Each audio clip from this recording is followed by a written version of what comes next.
নমস্কার প্রিয় শ্রোতা বন্ধুরা, রাধাকৃষ্ণ উইথ পিয়ালি চ্যানেলে আমি পিয়ালি আছি। আজ আপনারা শুনছেন শিব ও মহাপুরাণ। প্রিয় শ্রোতা বন্ধুরা,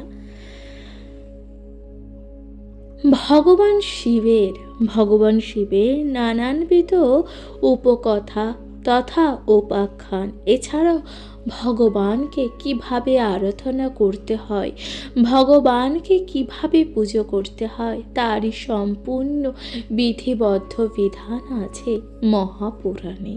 আপনারা মহাপুরাণের মাধ্যমে জানতে পারবেন কিভাবে ভগবানকে সন্তুষ্ট করতে হয়, কিভাবেই বা তার আরাধনা করতে হয়। এছাড়া মহাদেবের দ্বাদশ জ্যোতির্লিঙ্গের মাহাত্ম্য অবশ্যই তা আপনারা জানতে পারবেন মহাপুরাণের মাধ্যমে। সুতরাং মহাপুরাণ শ্রবণ ও পাঠের মাধ্যমে আগত জীবনে আসা সকল প্রকার বাধা বিঘ্ন যা নিরাময় হয় এবং জীবন হয়ে ওঠে সুন্দর ও মধুময়। প্রিয় শ্রোতা বন্ধুরা, শিবপুরাণ অবশ্যই শ্রবণ করবেন, পাঠও করবেন।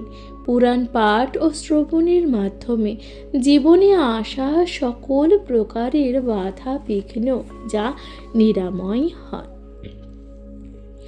আপনাদের কাছে বিনীত অনুরোধ, ভালো লাগলে লাইক করে দেবেন ও অবশ্যই পাশে থাকবেন। আপনাদের পাশে থাকা যা একান্তই কামনা করি। আপনারাই সব কিছু, আপনাদের পাশে থাকা যা একান্তই কামনা করি। শুনতে থাকবেন মহাপুরাণ পাঠ ও শ্রবণের মাধ্যমে আগত জীবনে সকল প্রকার বাধা বিঘ্ন যা নিরাময় হয়। শুনতে থাকবেন মহাপুরাণ। কমেন্টে লিখতে ভুলে যাবেন না, হর হর মহাদেব। আপনারা শুনছেন বিভিন্ন উপাখ্যান, মহাদেবের নানানবিধ উপাখ্যানের কাহিনী। আজ আপনারা শুনবেন শিবের দশম মহাবিদ্যার দর্শন, অর্থাৎ এই যে মহাদেবের যে দশম মহাবিদ্যা তারই বর্ণনা শুনতে চলেছেন আজকের উপাখ্যানে। তাহলে শুনতে থাকুন মহাপুরাণ। কমেন্টে লিখতে ভুলবেন না, হর হর মহাদেব।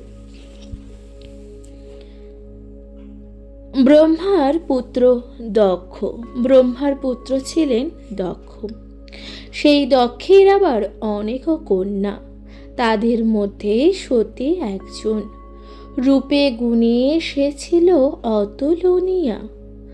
ব্রহ্মা চিন্তা করলেন শিবের সঙ্গে তার বিবাহ দেবেন। দক্ষের গৃহে গিয়ে ব্রহ্মা দক্ষকে বললেন তার মনের কথা। এবার দক্ষ বললেন, হে পিতা, ঠিক আছে, আপনি যখন বলছেন বিবাহ তো হবে, কিন্তু পাত্রের রূপ, গুণ বা বিদ্যা ও বংশ তো দেখতে হবে। শঙ্কর সম্পর্কে আমার ধারণা অতি অল্প, আপনি তার পরিচয় দিন। ব্রহ্মাদেব তখন বললেন, মহেশ্বরের 5টি আনন। তিনি ইচ্ছা করলে প্রয়োজনে সহস্র বদনধারী হয়ে ভক্তদের দেখা দেন। দক্ষ তখন বললেন, তার 5টি অনন হওয়ার কারণ কি? 5টি বেদ, যথা ঋক, সাম, যজু, অথর্ব আর উপনিষদ তিনি একত্রে বলার জন্য 5টি মুখ ধারণ করেছেন। তাহলে যে মহাদেবের 5টি অনন অর্থাৎ মুখ কেন হয়েছে? কারণ মহাদেব একত্রে এই যে 5টি বেদ পাঠ করতেন। এই 5টি বেদ পাঠ করার জন্য তার 5টি মাথা হয়েছে। তিনি তো উপনিষদকে পঞ্চম বেদ বলেছেন। আর সহস্র বদন যুক্ত অনন্ত নাগের সঙ্গে সহস্র মুখ দিয়ে ঈশ্বর তত্ত্ব আলোচনা করার জন্য সহস্র বদনও ধরেছিলেন। এছাড়া সাধারণ অবস্থায় থাকলে তিনি হলেন ত্রিনেত্র, অর্থাৎ মহাদেব যদি সাধারণ অবস্থায় থাকে তবুও তার ত্রিনেত্র যুক্ত। কপালে চক্ষু দ্বারা তিনি অপরের মনকে নিরীক্ষণ করেন, তবে প্রয়োজনে শত সহস্র চক্ষু ধারণ করেন। কখন জানো এ কথা ব্রহ্মাদেব বলছেন দক্ষকে। একসঙ্গে জগতের সব কিছু দেখার সময়, একসঙ্গে যে জগতের সমস্ত কিছু দেখার জন্য গায়ের রং চন্দ্রের বর্ণ, কখনো আবার নীল বর্ণ, কখনো কর্ণক বর্ণ হন। তার কখন কি ভাব হয় তা বুঝতে পারি না। তিনি বিরাট পণ্ডিত, তার গোত্রের কোনো ঠিক নেই। সবার ঈশ্বর তিনি, তথাপি নির্ধন। তিনি সিদ্ধিদাতা, মুক্তিদাতা, করেন সংহার, দিবানিশি গাঁজা খেয়ে শ্মশানে বিহার। শিবের চরিত্রের কিছুমাত্র বললাম। আমি মনে করি সতীর উপযুক্ত পাত্রই হবেন তিনি। এ কথা শুনে দক্ষ অবাক হয়ে বললেন, শিবের মধ্যে আমার জামাই হবার কোনো লক্ষণ দেখতে পাই না আমি, কিন্তু আমার সতীর রূপের যে তুলনা নেই, তাই তার হাতে কন্যাদান সম্ভবই নয়। আমার কন্যা কখনোই শ্মশানবাসী হতে পারবেন না। আমি রাজা আর আমার জামাই হবে কিনা ভিখারি। এ বড় লজ্জার কথা। দক্ষরাজ এই কথা বললেন ব্রহ্মাদেবকে। এ কথা শুনে ব্রহ্মা দুঃখিত হয়ে বললেন, বৎস, দেবাদিদেব মহেশ্বরের সম্পর্কে তুমি এসব ধারণা করছো? তিনি জীবের শিব, পরম ঈশ্বর, সকল দেবতার সেরা। তিনি নির্গুণ হয়েও সগুণ। তার সমান পাত্র জগতে আর যে দ্বিতীয় নেই, এ কথা ব্রহ্মাদেব বললেন। ব্রহ্মার মুখে এ কথা শুনে দক্ষ তখন বললেন, হে পিতা, যদি চান তবে যা ইচ্ছা তাই করুন। আমি সতীকে আপনার হাতে তুলে দিলাম। ওর ভালো মন্দ আপনি বিচার করে দেখুন। এ কথা বলে দক্ষ সতীকে এনে ব্রহ্মার হাতে তুলে দিলেন। ব্রহ্মা তখন সতীকে নিয়ে চলে গেলেন হিমালয়ে। শিবকে সমস্ত কথা বলে সেখানে সকল দেবতাগণকে স্মরণ করলেন। তৎক্ষণাৎ সবাই সেখানে হলেন উপস্থিত। অতঃপর গন্ধর্ব, চারণ, সিদ্ধগণ ও সপ্তর্ষিকেও স্মরণ করে আনা হলো সেখানে। ব্রহ্মাই তাদের আনলেন। সপ্তর্ষিগণ বেদ মন্ত্র উচ্চারণ করলেন। ব্রহ্মা শিবের হাতে সতীকে করলেন সম্পাদন। নিত্য গীতে সবাই আনন্দ উপভোগ করলেন। দেবতাগণ শিব ও সতীর মাথায় করলেন পুষ্পবৃষ্টি। সকলে প্রসন্ন করে ব্রহ্মা চলে গেলেন আপন আলয়ে। দেবতাগণ যে যার বাহনে চড়ে দেবলোকে প্রত্যাবর্তন করলেন। অন্যদিকে শিবকে প্রতিরূপে পেয়ে সতীর তো খুবই আনন্দ। শিবও সতীকে পেয়ে আনন্দের কাল অতিবাহিত করতে লাগলেন। কিছুদিন পরে ব্রহ্মা বিষ্ণু সহ সকল দেবতাগণ শিব ও সতীকে দর্শন নিমিত্ত গমন করলেন। দক্ষ গেলেন কন্যা ও জামাতার দর্শনের নিমিত্ত। সতীর তো আনন্দ আর ধরেই না।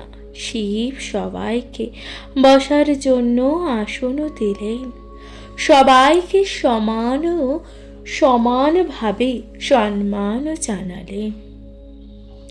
সবাই খুশি হলে কি হবে? দক্ষ নিজেকে অপমানিত বোধ করতে লাগলেন। বিশেষ করে তিনি শিবের শ্বশুর, তার জন্য একই সম্মান এ ঠিক হয়নি। তাকে দক্ষের একটু বেশি মর্যাদা দেওয়া উচিত ছিল। তিনি শিবকে সম্যকভাবে উপলব্ধি না করে অহংকার বশত সেখান থেকে চলে গেলেন। একদিন দক্ষ এক মহাযজ্ঞের আয়োজন করলেন। সকল দেবতা, মহর্ষি, দেবর্ষি, ব্রহ্মা, বিষ্ণু সবাইকে নিমন্ত্রণ করলেন সেই যজ্ঞে। কেবলমাত্র শিব সতীকে ডাকলেন না। যজ্ঞ শুরু হলো। মহাযজ্ঞের ধূম আকাশে যখন উত্থিত হলো,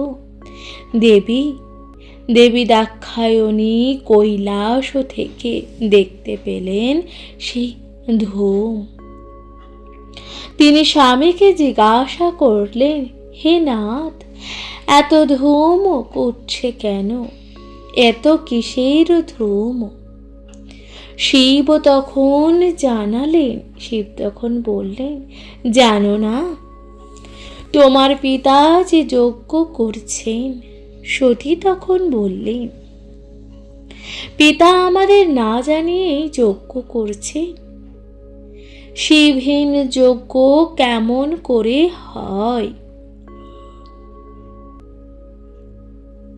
আমার পিতার জ্ঞান বুদ্ধি কি কিছুই নেই? দেবাদিদেব মহেশ্বরকে নিমন্ত্রণ না করে কখনো কি যজ্ঞ সম্পূর্ণ হয় নাকি? শিব তখন বললেন, আমাকে বাহ নাই আমন্ত্রণ জানালো। আরো অনেক দেবতা আছেন, তাদের ভোজন হলে আমি খুশি। সতী তখন বললেন, এই আপনার অপমান আমি মানতে পারবো না। দেবাদিদেবকে অগ্রাহ্য করে আমার বাবা যে যজ্ঞ করেছে কিভাবে? এ আমার পক্ষে খুবই অপমানজনক। আমাকে অনুমতি দান করুন। এখনই পিতাকে গিয়ে বলবো কেন সে শিবহীন যজ্ঞ করছে, কেন আমাদের নিমন্ত্রণটুকুও করেননি। আমার পিত্রালয়ে যাওয়ার জন্য অনুমতি দাও প্রভু। শিব বললেন, বিনা নিমন্ত্রণে তুমি সেখানে যাবে কি করে? তোমার তো আত্মমর্যাদা রয়েছে। কেউ কখনো বিনা নিমন্ত্রণে আত্মীয়ের কোনো অনুষ্ঠানে যায় নাকি? সতী বললেন, মেয়ে তার বাবা মার কাছে যাবে, এতে আমন্ত্রণ নিমন্ত্রণের কি আছে? সেখানে মান সম্মান কোনো বালাই যে নেই। তুমি আমাকে অনুমতি দাও। সতীর উৎসাহ দেখে শিব তখন বললেন,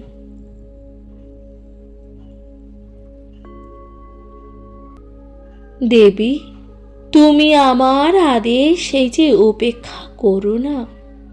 বিনা নিমন্ত্রণে গেলে সেখানে তুমি অপমানিত হতে হবে। তুমি না যেতে দিলেও আমি সেখানে যাবই। তোমার অপমান আমাকে শেলের মতন বিঁধছে। আমি কখনোই স্থির থাকতে পারছি না। দেবী একথা বললেন।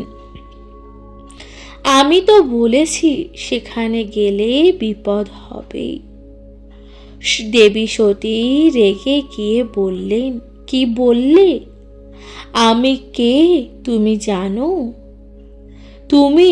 তুমি এখনো আমাকে চিনতে পারোনি স্বামী। তাহলে দেখে নাও আমি কে। এ কথা বলে সতী ভয়ঙ্কর কালী মূর্তি ধারণ করলেন। মহাদেব সেই মূর্তির পদতলে শায়িত। সেই মহামূর্তির দক্ষিণ পদ তার বুকের ওপর, গলায় তার মুন্ডমালা। তিনি এলোকেশী চতুর্ভুজা, পরনে পরনে তার কঙ্কালের মুন্ড, ঊর্ধ্ব বাম হস্তে ভীষণ খড়গ, নির্মের বাম হস্তে নরমুণ্ড, ঊর্ধ্ব এবং অধ দক্ষিণ হস্তে আশীর্বাদের ভঙ্গি। শিব জিজ্ঞাসা করলেন, কে তুমি? তখন দেবী বললেন, আমি দেবী কালী। শিব কিন্তু একটু ভীত হলেন না। শিব তখন একটু ভীত হলেন না। মহাশক্তির মায়া রূপ দেখে বিস্মিত হলেন। এই যে বিরাট ভবসাগরে পাড়ি দিতে দিতে অন্যদিকে চক্ষু মেলে চাইলেন। সেদিকেও সতীর এক পৃথক মূর্তি। দেবী সতীর এক পৃথক মূর্তি। এবার এই মূর্তি কেমন ছিল? ব্যাঘ্র চর্ম পরিহিতা নির্বিকার এক নারী তার বুকের ওপর ভীষণভাবে দাঁড়িয়ে। এলোকেশী লোল জিহ্বা দেবীর, উন্মত্ত স্থল যুগল আর নাভিদেশ। চার হাতে অনন্ত নাগ জড়িয়ে রেখেছেন। নেই কোনো রূপ আশীর্বাদের ভঙ্গি। সারা দেহে চোখে মুখে শুধু ধ্বংসের ছায়া। তা দেখে শিব জিজ্ঞাসা করলেন, কে তুমি? দেবী তখন বললেন, আমি দেবী তারা। অর্থাৎ আপনারা শুনলেন এই যে দেবীর যে রূপের বর্ণনা হচ্ছে, শুনতে থাকবেন মহাপুরাণ। দেবী তারার রূপের বর্ণনা কেমন ছিল আপনারা তা শুনলেন। এরপর কি বলা হচ্ছে? সেই ভয়ানক তারা মূর্তি দেখে শিব মুখ ফিরিয়ে নিলেন অন্যদিকে। কিন্তু আবার দেখলেন এক মহাশক্তি দাঁড়িয়ে। এ কি স্বপ্ন না সত্যি? এ কি আলোর বন্যা না ধ্বংসের ইঙ্গিত? শিব দেখলেন তার নিজের নাভি থেকে উঠেছে পদ্মের মৃণাল। সে মৃণালের ওপর সহস্র দল পদ্মের ওপরে আসীনা এক মাতৃমূর্তি, চতুর্ভুজা। মায়ের প্রতি হস্তেই অস্ত্র। শিব জিজ্ঞাসা করলেন, কে তুমি? দেবী বললেন, আমি মহাশক্তি ষোড়শী। আপনারা শুনলেন দেবী ষোড়শীর রূপের বর্ণনা, অর্থাৎ আপনারা 3 রূপের বর্ণনা শুনলেন। এবার চতুর্থ রূপের কি বর্ণনা করেছেন ভগবান। অন্যদিকে আবার মুখ ফিরিয়ে রাখলেন মহেশ্বর। দেখলেন পদ্মাসনে চতুর্ভুজা উপবিষ্টা এক দেবী, সারা অঙ্গে রূপের বন্যা, তার সেই রূপের ছটায় আলোকিত 10 দিক। তার 2 হাত থেকে ঝরে পড়ছে আশীর্বাদ ধারা। এক হাতে শাসন দণ্ড আর অন্য হাতে মহাপাশ, মায়াপাশ ধরে আছেন দেবী। শিব তখন জিজ্ঞাসা করলেন, কে তুমি? উত্তরে দেবী বললেন, আমি দেবী ভুবনেশ্বরী, অর্থাৎ দেবীর চতুর্থ রূপের আপনারা বর্ণনা শুনলেন। এরপর আপনারা শুনতে চলেছেন দেবীর পঞ্চম রূপ। মহেশ্বর আশ্চর্য বৃহুল চিরতে আর চোখ ফিরালেন, সেদিকেও মাতৃমূর্তি দেখলেন। মহাসলিল থেকে উঠছে এক মহাপদ্ম, সেই পদ্মে আসীনা, পদ্মে পদ্মস্থিতা চতুর্ভুজা রাজেন্দ্রাণী মাতৃমূর্তি। তার উপরের বাম হস্তে ও নিচের দক্ষিণে করে আশীর্বাদ, ওপরের দক্ষিণ করে শঙ্খ, আর নিচের বাম হস্তে বেদ।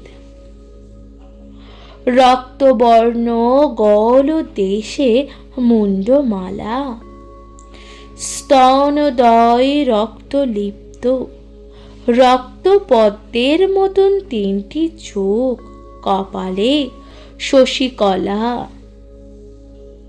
শিব তখন জিজ্ঞাসা করলেন, কে তুমি? উত্তরে দেবী বললেন, আমি দেবী ভৈরবী। প্রিয় শ্রোতা বন্ধুরা, আপনারা শুনলেন দেবী ভৈরবীর রূপের বর্ণনা, অর্থাৎ পঞ্চম রূপ। এরপর ষষ্ঠ রূপে কি বলা হচ্ছে। শিব আবার মুখ ঘোরালেন, কিন্তু এবার তিনি দেখলেন এক ভয়াবহ মূর্তি। দেখলেন তার কোনো তুলনা নেই। ভয়ে বিস্ময়ে তিনি কম্পিত হয়ে উঠলেন। শিব দেখলেন দেবী চতুর্ভুজা নন, দ্বিভুজাও নন, দক্ষিণ হস্তে খড়গ। তা দিয়ে তিনি ছিন্ন করেছেন নিজেরই মস্তক। বাম হাতে ধরে রাখলেন সেই শির। দুধারে এলোকেশী উলঙ্গ 2 সখী। দেবীর কাটা গলা দিয়ে 3 ধারায় রক্ত ফুটে ফেনীর উচ্ছ্বাস উপরে উঠে ধনুকের মতন বঙ্কিম ভঙ্গিতে পড়েছে নিচে।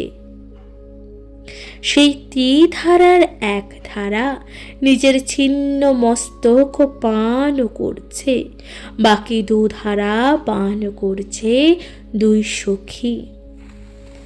তখন মহাদেব জিজ্ঞাসা করলেন, কে তুমি?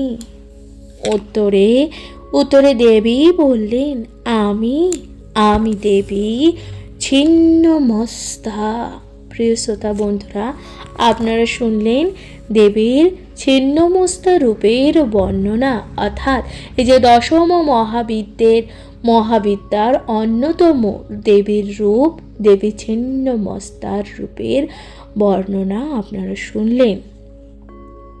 এরপর এরপর কি রূপের বর্ণনা করা হচ্ছে। চমকে উঠে শিব দৃষ্টি ফেরালেন, কিন্তু এবার দেখলেন আরো এক ভয়ের মূর্তি। মহাকালের নিষ্ঠুর শক্তি নির্মম মরুভূমিতে মতন পরিবেশ তিনি, নিরাভরাণ বৃদ্ধা বিধবার মতন কাকধ্বজ যমরথে তিনি উপস্থিত। মৃত্যুর বার্তা বহ কালো কাক আশেপাশে, নির্মম মহাকালের মতন কর্কশতা বিরাজ করছে চারিদিকে। কুলা হাতে দাঁড়িয়ে প্রচণ্ড এক অমঙ্গলের প্রতীক। তিনি চিৎকার করে বলছেন, আমি আমি দেবী ধূমাবতী। অর্থাৎ আপনারা শুনলেন দেবীর সপ্তম রূপের বর্ণনা। দশম মহাবিদ্যার অন্যতম দেবী দেবী ধূমাবতী। এরপর আপনারা শুনতে চলেছেন দ্বিতীয় এর পরবর্তী দেবীর রূপের বর্ণনা। শিব আবার মুখ ফিরালেন, কিন্তু মুখ ফিরিয়ে যে শান্তি নেই। আবার এক মূর্তি দেখতে পেলেন। সিংহাসনের উপর এক পা আর এক পা নামিয়েছেন অসুরের ওপর। রক্তবর্ণা রজরূপিণী দেবী সশস্ত্র অসুরের জিহ্বা আকর্ষণ করে রয়েছেন বাম হস্তে। তার ডান হস্তে অস্ত্র নিয়ে তাকে হত্যা করতে উদ্যত। ওই মূর্তি সহসা গর্জন করে বললেন, মহেশ্বর, আমাকে চিনতে পারছো? আমি হলাম বগলা। অর্থাৎ আপনারা শুনলেন দেবীর বগলা রূপের বর্ণনা। দেবীর অর্থাৎ সপ্তম দেবীর রূপের বর্ণনা, দেবী বগলামুখী। এরপর আপনারা শুনবেন দেবীর পরবর্তী রূপের বর্ণনা। শিব বিভ্রান্ত হয়ে ফেরালেন দৃষ্টি, কিন্তু চোখের সামনে পুনরায় এক মূর্তি। সে সিংহাসনে আরূঢ়া, চতুর্ভুজা, ওপরের ডান দিকের হাতে তলোয়ার, বাম দিকে গদা, নিচের ডান দিকের মুষ্টি আবদ্ধ, নিচে বাম হাতে পদ্মকলি। রাজ ও রাজেশ্বরীর মতন বস্ত্রে বিভূষিতা, রূপে অতুলনীয়া। এবার মহেশ্বর জিজ্ঞাসা করলেন, তুমি কে? দেবী তখন বললেন, আমি দেবী মাতঙ্গী। অর্থাৎ এই যে দেবীর মাতঙ্গী রূপের বর্ণনা আপনারা শুনলেন প্রিয় শ্রোতা বন্ধুরা, তাহলে আপনারা শুনলেন দেবীর অষ্টম রূপের বর্ণনা, দেবী মাতঙ্গী। এরপর আপনারা পরবর্তী দেবীর রূপের বর্ণনা শুনতে চলেছেন। শিব কিছুক্ষণ তার দিকে তাকিয়ে আবারও ফেরালেন দৃষ্টি। এবার তিনি দেখলেন কমল রূপিণী দেবী, কারণ শীলে ভাসমান সহস্র দল পদ্মের ওপর মা উপবিষ্টা। রাজ ও রাজেন্দ্রাণীর মতন তিনি যোগাসনে উপবিষ্টা, অষ্ট ঐশ্বর্যশালিনী। দুই বাম করে পদ্ম আর দুই দক্ষিণ করে আশীর্বাদ। এইসব রূপ দেখে মহেশ্বর দিক বিদিক জ্ঞান হারিয়ে ফেললেন। বন বন করে ঘুরতে ঘুরতে লাগলো তার মাথা। সেই সঙ্গে ভয়ে দুশ্চিন্তায় তিনি হয়ে উঠলেন বিভ্রান্ত। সতীকে পিত্রালয়ে গমন করতে বাধা দেওয়ার আর কোনোই শক্তি রইল না। অর্থাৎ আপনারা দেবীর নবম রূপ অর্থাৎ দেবীর কমলা রূপিণী রূপের বর্ণনা শুনলেন। প্রিয় শ্রোতা বন্ধুরা, এরপর কি বলা হচ্ছে? এবার দেবী তার নিজ মূর্তি ধারণ করলেন।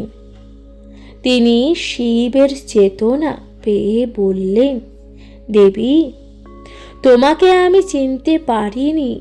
তুমি দক্ষের যজ্ঞে যাও, তবে তাড়াতাড়ি ফিরে এসো। দেবী তৎক্ষণাৎ পিত্রালয় চললেন। অর্থাৎ আপনারা শুনলেন দেবীর দশম মহাবিদ্যার দশম অর্থাৎ 10টি রূপের বর্ণনা। প্রিয় শ্রোতা বন্ধুরা, এরপর কি বলা হচ্ছে? তুমি দক্ষের যজ্ঞে যাও, তবে তাড়াতাড়ি ফিরে এসো। এ কথাকে বলছেন মহাদেব। দেবী তৎক্ষণাৎ পিত্রালয়ে চললেন। সেখানে উপস্থিত হয়ে ব্রহ্মাদি দেবগণ সকলেই করলেন তার চরণ বন্দনা। কিন্তু দক্ষ অনাহত সতীকে দেখে ক্রুদ্ধ হয়ে বলতে লাগলেন, নিমন্ত্রণ না করা সত্ত্বেও তুই এসেছিস সেখানে? শ্মশানবাসীর গৃহে এতদিন ছিলি, আজ এখানে এসে এই যজ্ঞস্থল অপবিত্র করিলি। তোর কি এটুকু লজ্জাবোধ নেই? এ কথা দেবীকে দক্ষ রাজ বললেন। দক্ষের এমন কথা শুনে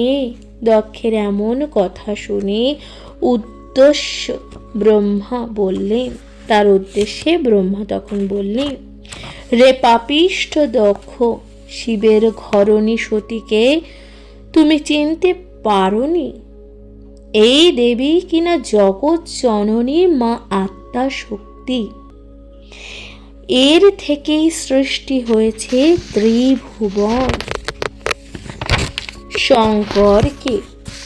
শঙ্করকে তুমি চিনবে কেমন করে? আমি তাকে চিনতে পারিনি। ভাগ্য ফলে তুমি সতীকে কন্যা রূপে পেয়েছ। এখন তুমি শিবকে হবিদান করো। দধীচি মুনি সেখানে ছিলেন। তিনি বললেন, হে প্রজাপতি দক্ষ, ব্রহ্মা তোমার পিতা, পিতৃবাক্য লঙ্ঘন করা উচিত নয়। তিনি যা বললেন তা অবশ্যই পালন করো, তাতে তোমার ধর্মবৃদ্ধি হবে। শিব যদি রুষ্ট হন তাহলে তোমার যজ্ঞ ধ্বংস হয়ে যাবে। এ কথা দধীচি মুনি বললেন দক্ষরাজকে। এ কথা শুনে দক্ষর মুখ বিকৃত করে বললেন, যে সারাদিন কিনা ভস্ম মেখে শ্মশানে বসানে ঘুরে বেড়ায়, যার কোনো থাকারই আস্তানা নেই, তাকে আমি কিনা হবিদান করব কেমন করে? শ্রীহরি আমাকে আমার যজ্ঞকে রক্ষা করবেন। আমি কোনো মতে শিবকে হবিদান করতে পারবো না। আমার অনেক দেবতা আছেন, তাদেরকে আমি হবিদান করব। তখন দধীচি ক্রুদ্ধ হয়ে আবারও বললেন, যতই দেবতা থাকুক না কেন, শিব ক্রুদ্ধ হলে কেউ আপনাকে রক্ষা করতে পারবেন না দক্ষ। তিনি এই বিশ্বের সৃষ্টি, স্থিতি ও প্রলয়কর্তা। শিব নিন্দাকারী ব্যক্তি কখনো জীবনে সুখ শান্তি লাভ করতে পারেন না। তাই বারবার বলছি, তুমি শিবের প্রতি হিংসাত্মক ভাব পরিহার করো। ব্রহ্মাকে অনেক বোঝালেন, তথাপি দক্ষ ক্রোধ ভরে শিব নিন্দা থেকে বিরত হলেন না। তিনি এটাও বললেন, শিব দেবতা হিসাবে গ্রহণযোগ্য নন। সে গাঁজা ভাং খেয়ে উলঙ্গ হয়ে ঘুরে বেড়ায়, ভূত প্রেত তার সঙ্গী, কোনো বেশভূষা নেই, ওকে দেবতা বলা যায় না। দক্ষের মুখে শিব নিন্দা শুনে সারা যজ্ঞ সভা হাহাকার করে উঠল। সতীও এতক্ষণ দাঁড়িয়ে দাঁড়িয়ে শুনছিলেন তার পতি নিন্দার কথা। তিনি এক্ষণে গর্জন করে বলে উঠলেন, তুমি কার সম্বন্ধে কি বলছো পিতা? বিশ্বের সৃষ্টি স্থিতি ও প্রলয়কর্তা মহেশ্বরের সম্বন্ধে এসব বলছো কি করে? তুমি বুঝি মস্তিষ্ক বিকৃতি ঘটেছে, যার তীব্র ডমরু নিনাদে পৃথিবী কম্পিত হয়, যার প্রচণ্ড হুঙ্কারে মহাপ্রলয় সৃষ্টি হয়, সেই শিবকে তুমি দেবতা বলে স্বীকার করছো না? এই কথা তখন বলতে লাগলেন দেবী। তোমার মতিভ্রম হয়েছে পিতা, অবিলম্বেই তুমি ধ্বংস হবে, তার সূচনা করছো। তোমার বিপদ ঘনিয়ে এসেছে, কেউ তোমাকে রক্ষা করতে পারবে না। এই ছুটে আসছে মহামৃত্যুর হাতছানি, মহাপ্রলয়ের ঘূর্ণিপাক, ধ্বংসের লেলিহান শিখা। মৃত্যু মৃত্যু মৃত্যু বলে চিৎকার করতে করতে সতী ছিন্নমূল বৃক্ষের মতন সেই যজ্ঞভূমিতে পতিত হলেন। সঙ্গে সঙ্গে তার প্রাণবায়ু বেরিয়ে গেল। সেখানে এক মহাকোলাহলের সৃষ্টি হলো। ওদিকে অন্তর্যামী মহেশ্বর কৈলাসে বসে ধ্যান করতে করতে সতীর দেহত্যাগের ব্যাপার জানতে পারলেন। তিনি তখন মহাক্রোধে গর্জন করে উঠলেন। তার চোখ দিয়ে আগুন বেরাতে লাগলো। গাত্ররোম থেকে ভয়ঙ্কর সিংহমুখ মহাবীর সৃষ্টি হলো। অজস্র তার হাত ও মুখ, হাজার হাজার হাতে গদা, ধনু, বজ্র আর চক্র, প্রচণ্ড তার বিক্রম। সেই বীর পুরুষ বললেন, হে মহেশ্বর, হে মহেশ্বর, আমাকে সৃষ্টি কেন করেছেন বলুন। এখানে আমাকে কি করতে হবে আদেশ করুন। শিব তখন বললেন, আমার ক্রোধ থেকে তোমাকে সৃষ্টি আমি করেছি। তোমার নাম দিলাম বীরভদ্র। তুমি অবিলম্বে দক্ষের যজ্ঞাগারে গিয়ে সেই যজ্ঞকে পণ্ড করে এসো। তবে তোমার সাহায্যের জন্য যাকে ইচ্ছা সৃষ্টি করে নেবে। আমি এই বর দিলাম তোমায়। রুদ্রের বর লাভ পেয়ে সেই মহাকাল দুরন্ত বীর ভদ্র নিজের মনের মতন করে দেবী ভদ্রকালীকে সৃষ্টি করলেন। তারপর উভয়ে মহেশ্বরের আশীর্বাদে নানাবিধ অস্ত্র শস্ত্র নিয়ে অসংখ্য ভূত প্রেতাদি প্রমথ গণের সঙ্গে তাথই নৃত্য করতে করতে চারিদিক কম্পিত করে দক্ষের যজ্ঞালয় গমন করলেন। দক্ষালয় ছিল হরিদ্বারের কাছে কনখলে। সেখানে গিয়ে যজ্ঞালয়ের উত্তর দ্বারে এরপর ভগবান বলছেন যে উত্তর দ্বারে দাঁড়ালেন বীরভদ্র আর দক্ষিণ দ্বারে ভদ্রকালী, সঙ্গে তাদের অসংখ্য প্রমথগণ। এরপর প্রমথগণ দেবতারা ত্রাহি ত্রাহি করে আতঙ্কে প্রহর গুনতে লাগলেন। এবার আর রক্ষা নেই, মহাকাল ক্ষিপ্ত হয়েছে। প্রথম যুদ্ধে বাঁধল ধর্মরাজ ও বীরভদ্রের মধ্যে। তাকে রণক্লান্ত করে বীরভদ্র ঢুকলেন যজ্ঞাগারে। দেবতাগণ তাকে বাধা দিতে গেলে লাগলো ভয়ঙ্কর যুদ্ধ। দেবগণ পরাজিত হয়ে কে কোন দিকে যে আত্মগোপন করবে তা তারা বুঝতে উঠতেই পারল না। ভূত প্রম্ভিতগণ যজ্ঞ তছনছ করে দিতে লাগলেন।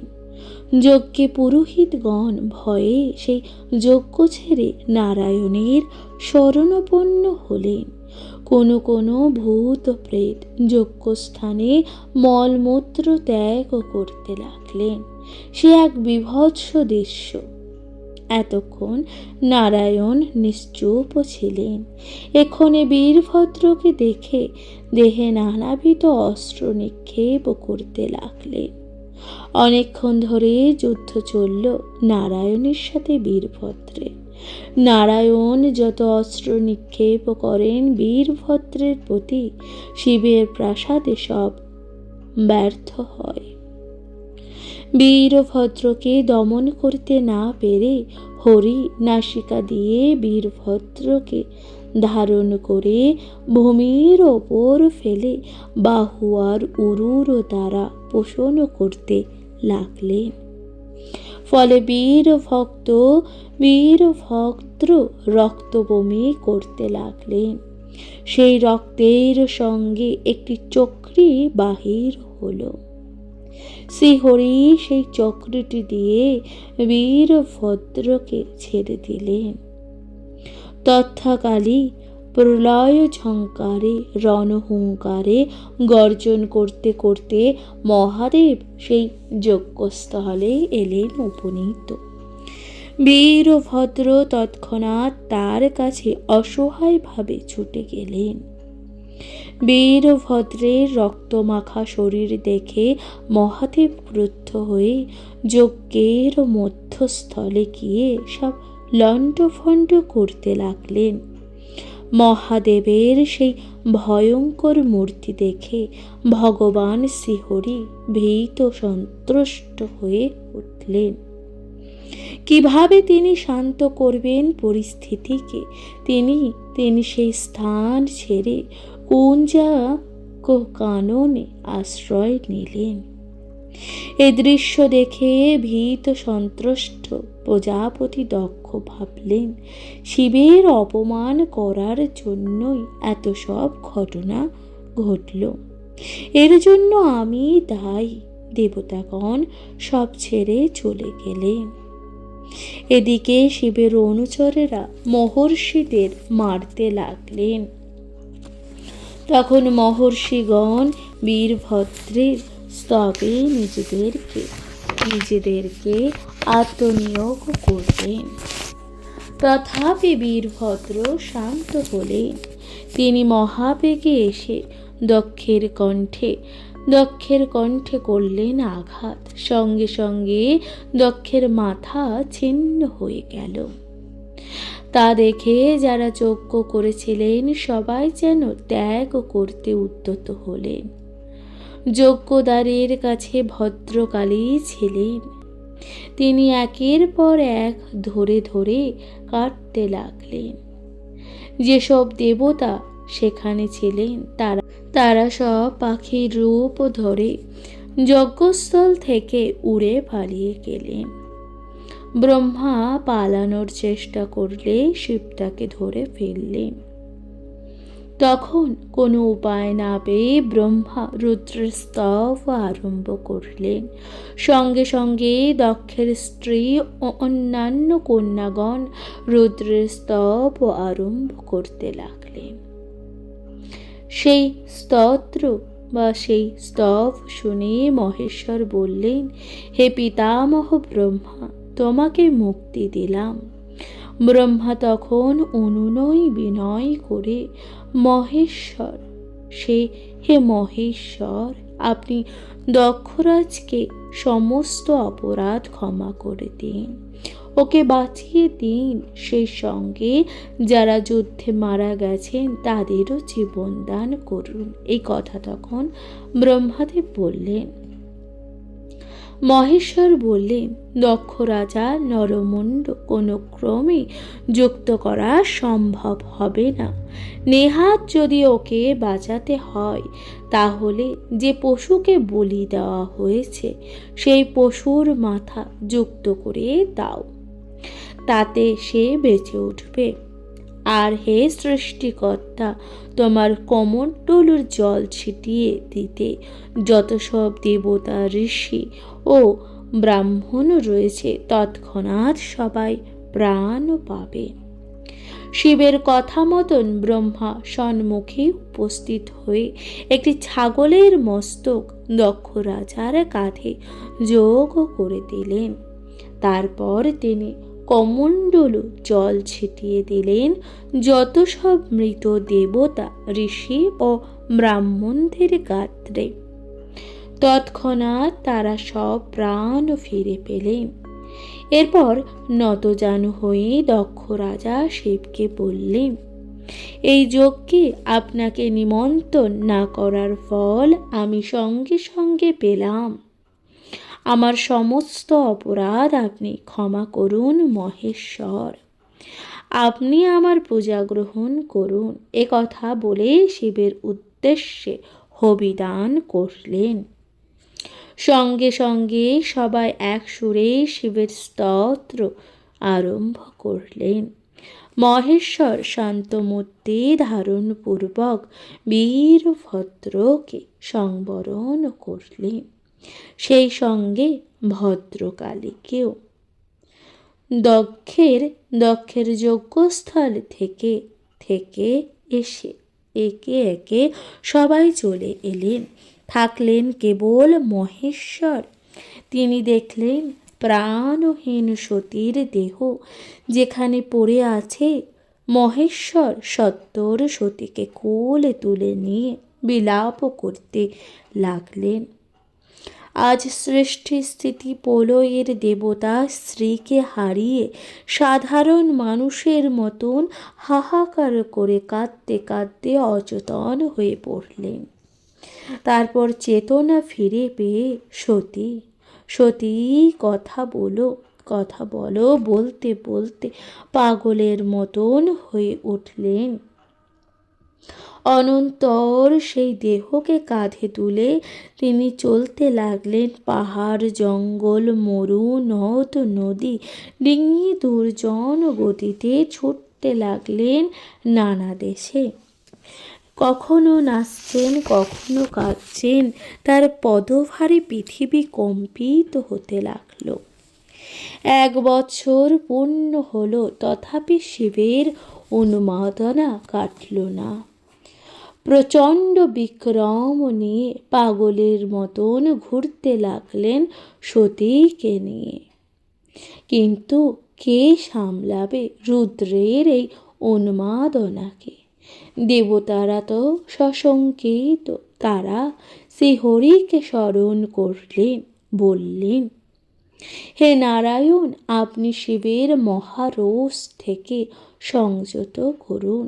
সৃষ্টি বুঝি রসাতলে যায়?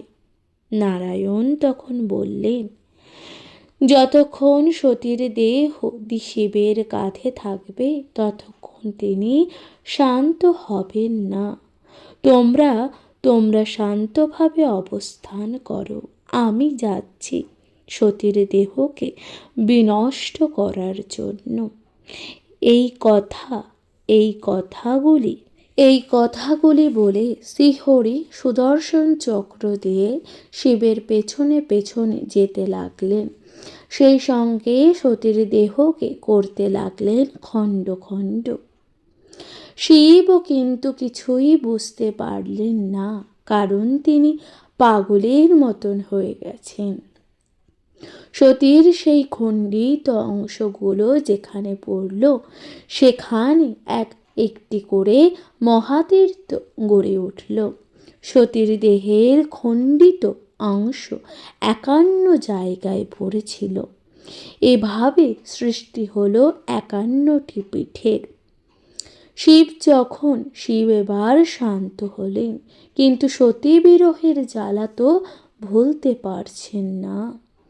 তখন শ্রীহরি শিবকে বোঝালেন, হে দেব, তোমার সতী হিমালয়ের ঘরে জন্মাবে, পুনরায় সে তোমার প্রিয়া হবে, তোমার কাছেই আসবে। হরির কথায় শিব শান্ত হয়ে কৈলাসে ফিরে গেলেন।